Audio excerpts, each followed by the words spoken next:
Ustadz, apa hak suami terhadap HP istri? Karena banyak pertengkaran gara-gara HP.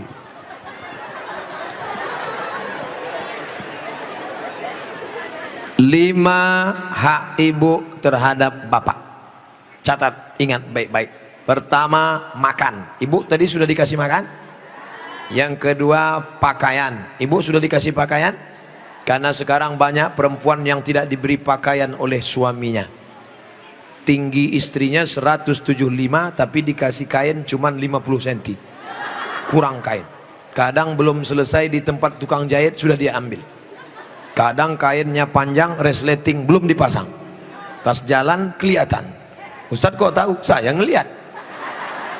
Ibu sudah dikasih makan, ibu sudah dikasih pakaian, ibu diberikan tempat tinggal yang layak menurut kemampuan masing-masing. Sudah? Keempat, ibu mesti diberi pendidikan. Yang ngajar ibu ngaji, bapak. Yang ngajar ibu sholat, bapak. Yang ngajar ibu akhlak, bapak. Bapak adalah guru di rumah. Dan yang kelima adalah perhatian. Maka ibu selalu diperhatikan, dari mulai jilbabnya, dari mulai pakaiannya, termasuklah HP ibu diperhatikannya juga. Kok dari tadi sini Ustadz Somad, suatu ketika istri saya pergi kerja dan saya masuknya siang, tiba-tiba HP-nya berdering. Saya cek, rupanya mantan. Dia cari lagi di FB dan mereka sudah jalan-jalan, Pak Ustadz. Hati saya selalu galau tiap hari. Jangan-jangan dia sudah buat ini, jangan-jangan dia sudah jalan ini, jangan-jangan sudah. Bayangkan menderitanya seorang laki-laki gara-gara HP istri yang sudah macam-macam. Gara-gara apa itu? Facebook, Twitter, BBM, WhatsApp, Instagram. Oleh sebab itu jaga ini, masalah HP ini jaga baik-baik. Ini Ustadz Somad gak enak, selalunya HP perempuan aja. Oke, sekarang kita balik. Bagaimana dengan HP bapak-bapak yang lebih banyak perhatiannya ke HP, yang kata-katanya merayu, menggoda? Oleh sebab itu ini mesti dijaga. Kalau tidak, duduk bersama, bapak sama ibu duduk, HP-nya buat baliho besar-besar, judulnya mau dibawa kemana hubungan ini, atau buat besar-besar, jangan ada HP di antara kita. Saya mau nanya Pak Ustadz, gimana caranya mengelola keuangan keluarga secara islami jika suami istri bekerja? Ar-rijal, lagi-lagi Al-Quran. Semuanya yang menyelesaikan masalah ini Al-Quran. Ar-rijalu qawwamuna 'alan nisa. Laki-laki menjadi pemimpin bagi perempuan. Bima anfaqu min amwalihim, karena mereka mengeluarkan nafkah, biaya belanja. Makanya harta warisan laki-laki dapat 2 kali bagian perempuan. Ibu kalau 25, bapak dapat 50. Ibu kalau dapat 50, bapak dapat 100. Kenapa? Karena yang menanggung biaya pernikahan mahar bapak, yang menanggung sekolah anak bapak. Sekarang ibu memang anak orang kaya, punya ruko 2, rumah batu jendela kaca, punya bapak yang sudah sakit asma 2 hari lagi meninggal. Kaya. Si bapak juga punya duit yang sama. Bapak punya duit, ibu punya duit, menikah. Apa beda duit bapak dengan duit ibu? Dalam duit bapak ada hak ibu, tapi dalam duit ibu tidak ada hak bapak.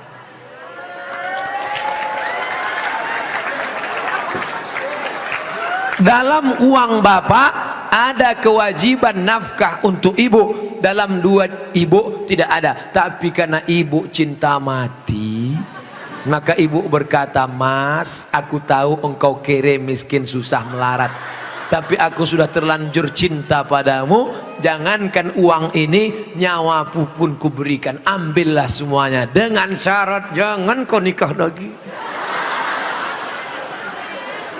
Nah, sudah jelas batasannya. Jadi kalau ada ibu punya kontrakan, PNS, pegawai, punya gaji, ibu tetap ngomong ke suami, "Mas, aku mau kirim uang ini ke anak yatim, mau biaya anak pesantren, mau kasih wakaf beras 1 karung." Tapi ibu ngomong ke bapak itu bukan minta izin, karena uang itu memang punya ibu. Ibu ngomong sebagai adab, sopan santun, tata krama, budi bahasa. Jadi bapak jangan kegeeran. Dan ibu jangan kurang ajar. Mas, ini uangku, ini kos-kosanku, ini rumahku, terserah aku. Kamu mau ikut ya? Kalau enggak, lebih dari kamu bisa aku dapatkan. Jangan, luka hatinya. Galah patah boleh disambung, kaca retak boleh direkat, hati yang sakit kemana obat akan dicari. Nah, oleh sebab itu maka jaga. Saya sudah mengeluarkan untuk biaya keluarga sebagian, sedangkan sebagiannya saya ingin membantu saudara yang kurang mampu. Tapi kadang saya suka berbohong jika untuk membantu keluarga yang memang butuh bantuan. Ini yang nulis pertanyaan bapak apa ibu? Kalau bapak sudah berikan yang 5, makan sudah, pakaian sudah, tempat tinggal sudah, pendidikan sudah, perhatian sudah, sesuai dengan urf. Wa ashiruhunna bil ma'ruf, berilah mereka pergaulan urf. Urf itu seperti layaknya. Kira-kira layaknya standar orang daerah Pondok Aren itu perempuan diberi berapa? Tidak terlalu kaya, tidak terlalu miskin, yang sedang-sedang. Kira-kira diberi berapa? Standarnya misalnya 3 juta, 5 juta. Dia beri, maka sisanya itu terserah dia untuk yang lain. Maka dia sudah menunaikan kewajiban. Urf. Pengambilan hukum ada 10. Quran, hadis, ijma', qiyas, syar'u man qablana, saddu zara'i, qaulu sahabi, istihsan, istisab, urf. Urf, tradisi, kebiasaan. Berapa yang layaknya untuk daerah Pondok Aren? Semoga Ustadz selalu dilindungi Allah, amin. Bagaimana antum menyikapi beda mazhab, khilafiyah, firqah? Bagaimana dengan ayat Allah, wa'tasimu bihablillahi jami'a, wa'tasimu, bersatulah, bihablillah, dengan tali Allah. Yang dimaksud tali Allah itu Islam, Al-Quran dan Sunnah. Adapun ijtihad ulama berbeda-beda, tapi kita di Indonesia sudah disepakati 3. Akidahnya Asy'ari, fikihnya Syafi'i, tasawufnya Sunni, Junaid al-Baghdadi dan Abu Hamid al-Ghazali. Saya ulang sekali lagi, Ahlussunnah wal Jamaah akidahnya Asy'ari, fikihnya Syafi'i, tasawufnya Sunni, Abu Hamid al-Ghazali dan Junaid al-Baghdadi. Maka kita pegang yang itu. Saya belajar di Maroko 2 tahun, mazhabnya Maliki. Maliki Ahlussunnah. Pertama Hanafi, nomor 2 Maliki, nomor 3 Syafi'i, nomor 4 Hambali. Keempat-empatnya Ahlussunnah. Tapi ketika saya pulang kampung, saya tidak bawa mazhab Maliki. Kenapa Ustaz tidak pakai mazhab Maliki? Andai saya pulang ke kampung, saya pakai mazhab Maliki. Mazhab Maliki kalau sholat tangannya lepas ke bawah, Allahu Akbar. Fatihahnya pakai baca kiraan Warsh, Alhamdulillahi Rabbil Alamin, Ar-Rahmanir Rahim, Maliki Yaumiddin. Mimnya pendek. Kemudian gak pakai bismillah, Allahu Akbar, Alhamdulillahi Rabbil Alamin, gak ada bismillah. Kunut subuhnya sebelum rukuk, walam yakul lahu kufuwan ahad, baca kunut. Kunutnya gak bunyi. Andai saya buat sholat subuh seperti ini di masjid dekat rumah saya, Allahu Akbar, Alhamdulillahi Rabbil Alamin, Ar-Rahmanir Rahim, Maliki Yaumiddin. Selesai sholat pasti jamaah komplain semua, tolong sholatnya diulang, tadi imamnya ISIS. Menimbulkan fitnah karena mereka tidak tahu. Di sini diajarkan qiraat sab'ah mutawatirah, ditambah 3 masyhurah, ditambah 4 syadzah, 14 qiraat dipelajari di sini. Ditambah lagi nagham, bayati, soba, nahawan, sika, jaharka, bayati, ras. Faham mereka tajwidnya. Tapi tidak semua masyarakat ngerti. Andai anak pesantren Al-Qur'aniyah sholat di luar masjid, dibacanya qiraat lain, walam yakul lahu kufuwan ahad, maka makmum dengar, wah ini aliran sesat ini. Bukan berarti dia salah, tapi dia takut menimbulkan fitnah. Maka dalam masalah-masalah yang kita sepakati, mari kita berlapang dada. Adapun yang kita sudah berbeda, mari kita terima perbedaan selama dia masih Ahlus Sunnah wal Jamaah. Syekh Abdurrahman Sudes, Imam Masjidil Haram, selama di Makkah nggak pernah pakai bismillah jahar. Allahu Akbar. Bismillahirrahmanirrahim. Alhamdulillahi Rabbil Alamin Ar-Rahmanir-Rahim. Tapi begitu beliau jadi imam di Istiqlal, Allahu Akbar, Bismillahirrahmanirrahim. Loh, kok si Abdurrahman Sudes di Istiqlal pakai bismillah jahar? Dia tahu orang Jakarta mazhabnya Syafi'i. Mazhab Syafi'i bismillahnya jahar. Mazhab Hanafi Hambali bismillahnya sir. Bismillahirrahmanirrahim. Mazhab Maliki nggak pakai bismillah sama sekali. Ketiga mazhab ini Ahlus Sunnah wal Jamaah. Tapi kalau mayoritas masyarakatnya Syafi'i, jangan bawa mazhab lain, karena khawatir memecah belah umat. Menjaga persatuan lebih diutamakan daripada mengamalkan mazhab. Begitu yang diamalkan oleh para ulama. Kan ulama mengkategorikan bid'ah ada dua, bid'ah hasanah. Pertanyaannya Ustaz, kan Rasul bersabda kullu bid'atin dhalalah, kullu bid'atin dhalalah wa kullu dhalalatin finnar. Hadis ini kata Imam Nawawi hadisnya umum, hadis umum. Tolong belikan saya ayam, tolong belikan saya ayam. Ayamnya umum, ayam penyet, ayam patah, ayam pop, ayam sungsang, ayam fried chicken, ayam panggang, ayam bakar, ayam kampung, ayam hutan. Ayam apa? Setelah di jalan dia bingung, ini ayam apa? Nelpon sekali lagi, ayam apa? Ayam pop.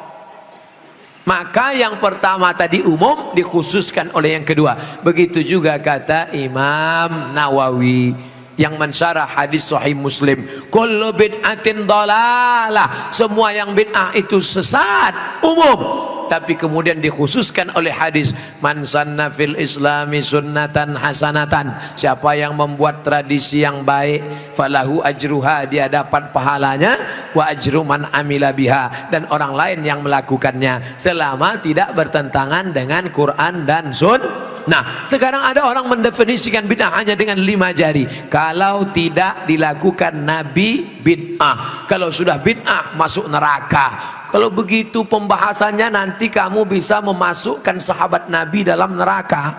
Contohnya, ada sahabat Nabi yang sholat dari Isya sampai subuh ayatnya kul huwallah. Walil maghdubi alaihim waladdallin amin. Kul huwallahu ahad Allahu samad. Rakaat kedua kul huwallahu ahad Allahu samad. Rakaat berikutnya kul huwallahu ahad Allahu samad. Rakaat berikutnya kul huwallah. Itu pernah enggak dibuat Nabi?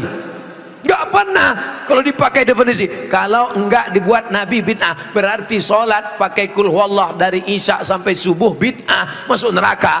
Nama sahabat Nabi yang sholat begitu siapa? Qatadah bin Nu'man dalam kitab hadis Musnad Ahmad bin Hambal. Tapi perbuatan itu dibenarkan Nabi, sunnah takririyah. Oke, itu Nabi masih hidup. Bagaimana dengan Abu Hurairah? Abu Hurairah sebelum tidur malam menyimpul tali 2000 simpul tali dipakai bertasbih sebelum tidur malam. Subhanallah, subhanallah, subhanallah, subhanallah, subhanallah. Ada diajarkan Nabi, hai orang-orang beriman, sebelum kau tidur malam ambil tali jemuran, buat 2000 simpul, sebelum tidur petik 2000. Ada? Tidak ada. Jadi kalau didefinisikan, kalau tidak dibuat Nabi bid'ah, engkau sudah memasukkan sahabat Nabi ke dalam neraka, karena definisi yang singkat, yang pendek, pemiskinan. Oleh sebab itu ulama faham, sudah saya tulis lengkap dengan dalil-dalilnya, 444 halaman terkait masalah bid'ah.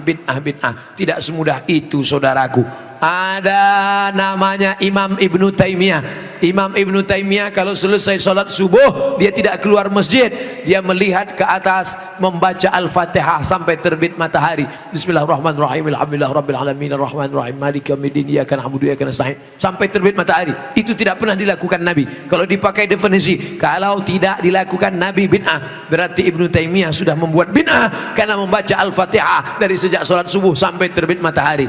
Maka jangan katakan bid'ah kalau tidak dibuat Nabi bid'ah. Ini tidak betul. Yang betul adalah kalau tidak ada dalilnya bid'ah. Selama ada dalil hadis qauli, hadis fi'li, hadis takriri, perbuatan sahabat, qiyas, ijma', maka perbuatan itu tidak bid'ah.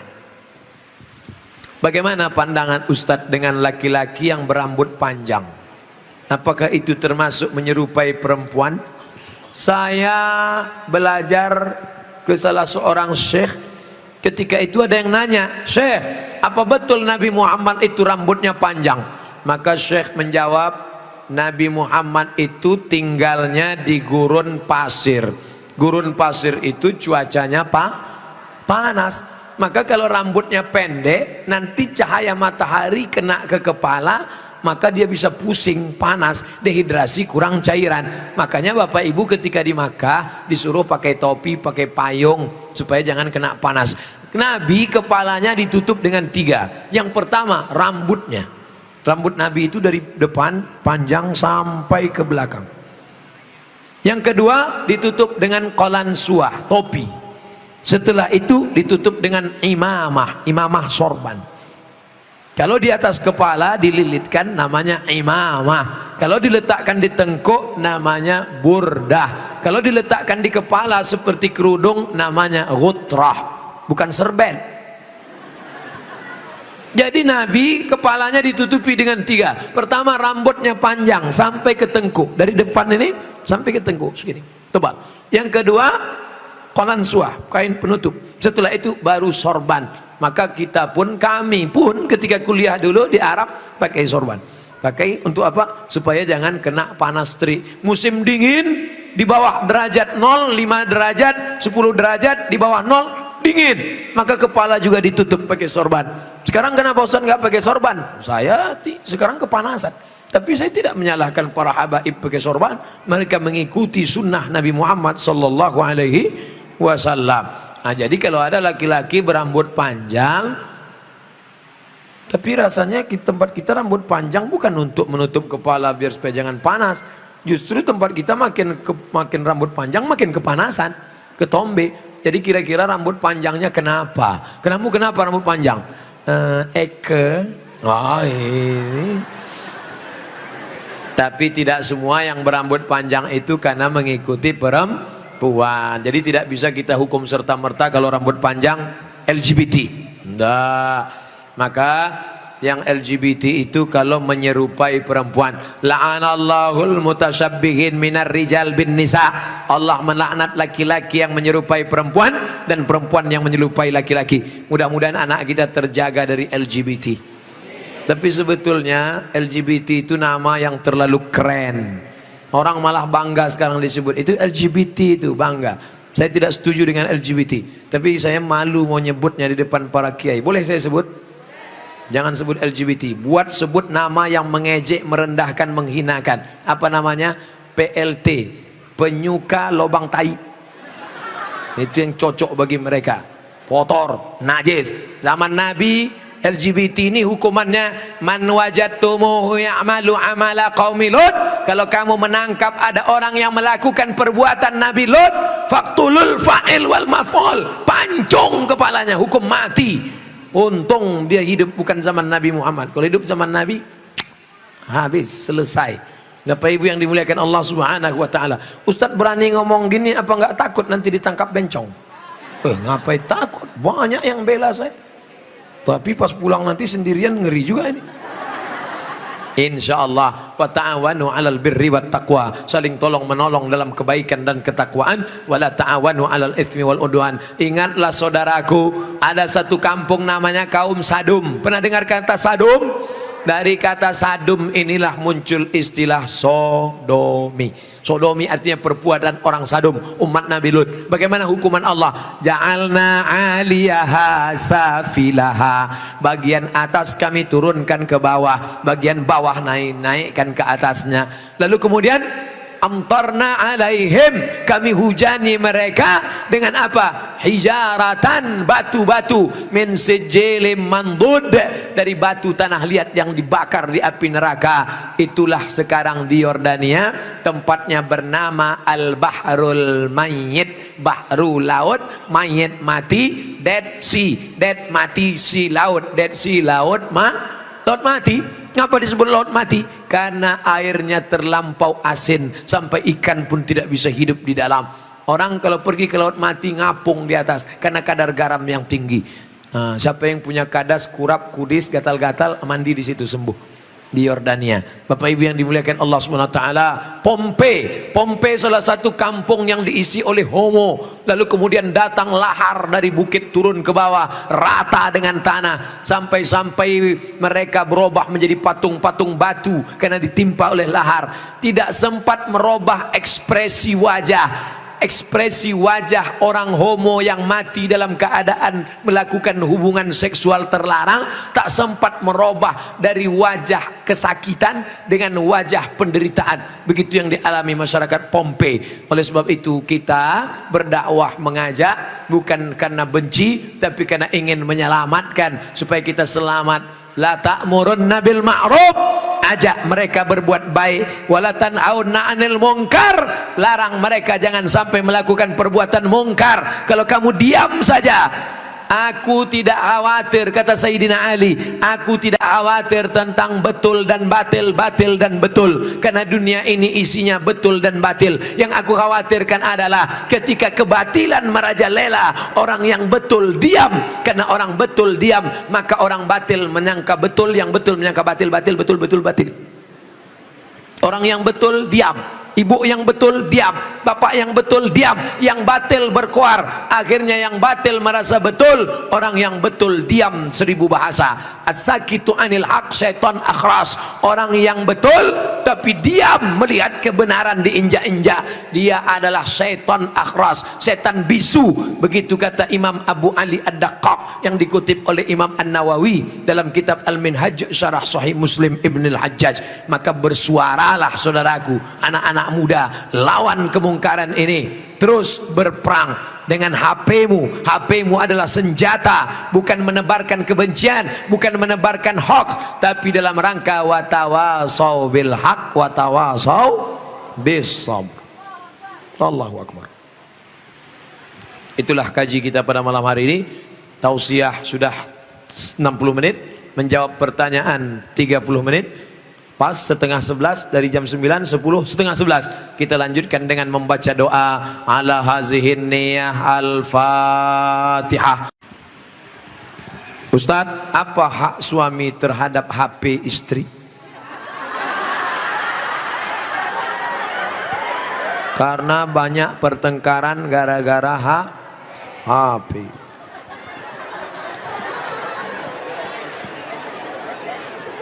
Lima hak ibu terhadap bapak. Catat, ingat baik-baik. Pertama, makan. Ibu tadi sudah dikasih makan. Yang kedua, pakaian. Ibu sudah dikasih pakaian? Karena sekarang banyak perempuan yang tidak diberi pakaian oleh suaminya.